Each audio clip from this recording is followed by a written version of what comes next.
வருகிற டிசம்பர் 25ஆம் தேதி தவறவிட்டு விடாதீர்கள். அன்று மகா கந்த சஷ்டி வருகிறது. அன்று முருகனுக்கு சிறப்பான நாள். அன்று நீங்கள் முருகனிடம் வேண்டுவதை முருகன் நிறைவேற்றுவார். இந்த நாளில் முருகனுக்கு இதை மட்டும் செய்தால் முருகனின் ஆசிர்வாதம் உங்களுக்கு முழுமையாக கிடைக்கும். நீங்கள் முருக பக்தர் என்றால் இந்த பதிவிற்கு ஒரு லைக் செய்துவிட்டு கமெண்ட் பாக்ஸில் ஓம் முருகா என்று பதிவிடவும். நம்ம அருள் திருமலை சேனலை சப்ஸ்கிரைப் செய்து கொள்ளுங்கள். மார்கழி மாதம் என்றாலே தெய்வங்களுக்கு ஏற்ற சிறப்பான மாதம். இந்த மாதத்தில் வரும் சஷ்டி முருகப்பெருமானுக்கு மிகவும் விசேஷமான நாள்.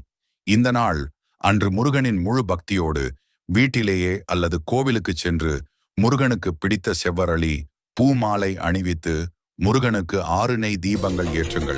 அன்று 108 முறை மனதார ஓம் முருகா என்று சொல்லுங்கள். உங்களின் குரல் கேட்டு முருகன் உங்கள் வேண்டுதலை நிறைவேற்றுவார். சஷ்டியில் இருந்தால் அகப்பையில் வரும் என்ற பழமொழிக்கேற்ப இந்த